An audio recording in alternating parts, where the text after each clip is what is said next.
नमस्कार। आपको बताऊंगा कि फॉर्म आपको जो SIR के लिए भरना है वो कैसे भरना है। तो आइए शुरू करते हैं।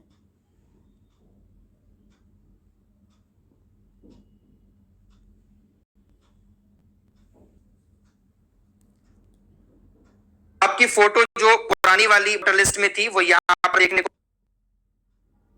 मिलेगी। आपको यहाँ पर अपनी नई फोटो लगानी है, जो आपने अब खिंचवाई होगी पासपोर्ट साइज फोटो, वो यहाँ पर लगानी है। आपका नाम और आपकी विधानसभा, आपके क्षेत्र का नाम पहले से ही यहाँ पर प्रिंट किया हुआ होगा। तो सबसे पहले आपको अपनी यहाँ पर डेट ऑफ बर्थ लिखनी है, जन्म तिथि। उसके बाद दूसरे ऑप्शन में आपको आधार संख्या लिखनी है। वैसे तो ये ऑप्शनल है, लिखेंगे तब भी सही है, नहीं लिखेंगे तब भी कोई बात नहीं है। तो आप यहां पर अपने आधार नंबर जरूर लिख दें। उसके बाद मोबाइल नंबर डालें अपना। फिर आप अपने पिता का नाम यहां पर डालें। पिता का नाम डालने के बाद अब यहां पर जो कॉलम है इसमें काफी लोग कंफ्यूज हो रहे हैं। पिता अभिभावक का EPIC संख्या यदि उपलब्ध हो। अब ये EPIC नंबर क्या है ये जानना बहुत जरूरी है।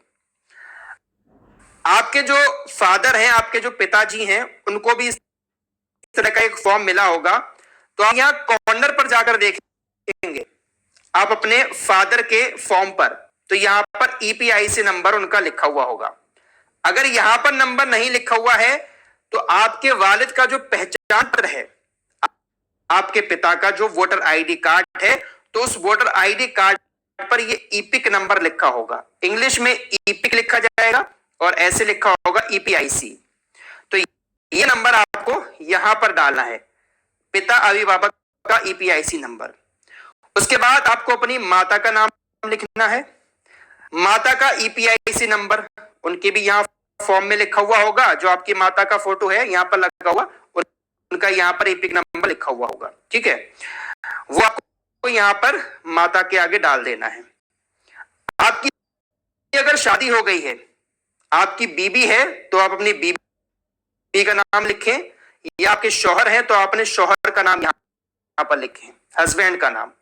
और उसका भी EPIC नंबर यानी EPIC नंबर जो पहचान पत्र में होगा या फॉर्म में होगा, वो नंबर आप यहां पर डाल दें। ये कॉलम क्लियर हो गया। अब आते हैं इन दो कॉलम पर। सबसे बड़ी कंफ्यूजन इन्हीं दोनों कॉलम में है।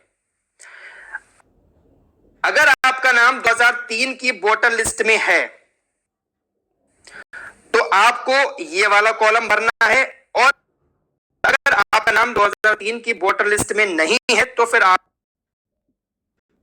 ये वाला कॉलम भरना है। पहले बात करते हैं उन लोगों की जिनका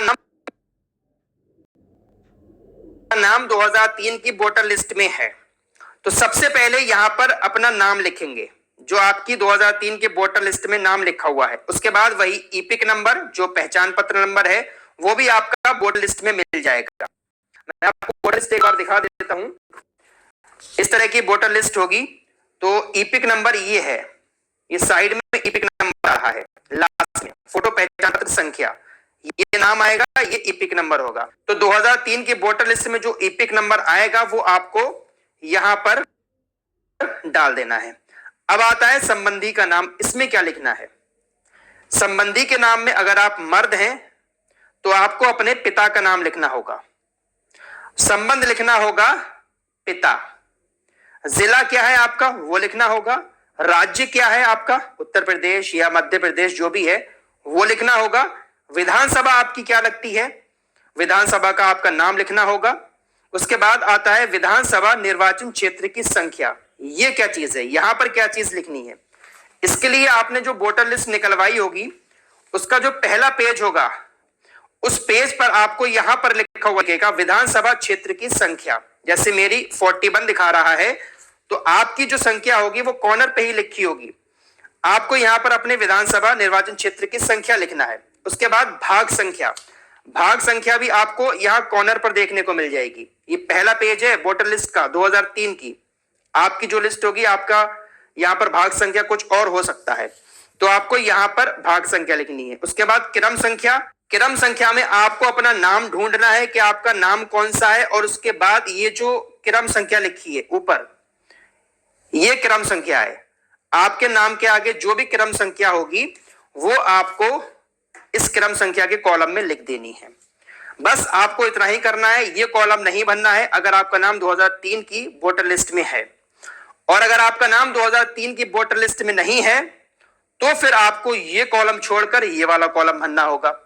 जैसे मैं अपना एग्जांपल लेता हूं कि मेरा नाम 2003 की वोटर लिस्ट में नहीं है, तो मैं अपने पापा का नाम इस कॉलम में भरूंगा, क्योंकि मेरे पापा का नाम 2003 की वोटर लिस्ट में है।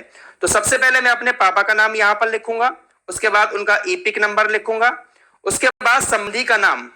यहां पर मैं अपने दादाजी का नाम लिखूंगा, यानी पापा के पिताजी का नाम, और उसके बाद संबंध क्या आएगा, पिता, यानी दादाजी हमारे पापा के पिताजी हुए, तो संबंध में पिता आएगा।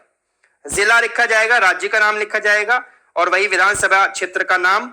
उसके बाद यही मैंने आपको अभी यहां बताया था, जो निर्वाचन क्षेत्र की संख्या, भाग संख्या और ये क्रम संख्या, तो ये कॉलम भी ऐसे ही भरा जाएगा। तो सेम ऐसे ही दोनों कॉलम भरे जाएंगे।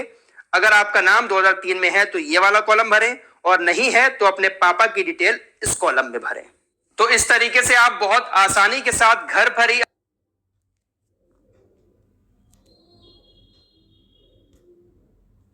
इस प्रकार से आप फॉर्म भर सकते हैं। तो आज का वीडियो हम यहीं समाप्त करते हैं। आपको जानकारी मिल ही गई होगी, वैसे भी ये लोग खुद ये सब आपकी कार्रवाई पूरी कर लेंगे, इसमें आपको चिंता करने की आवश्यकता नहीं है।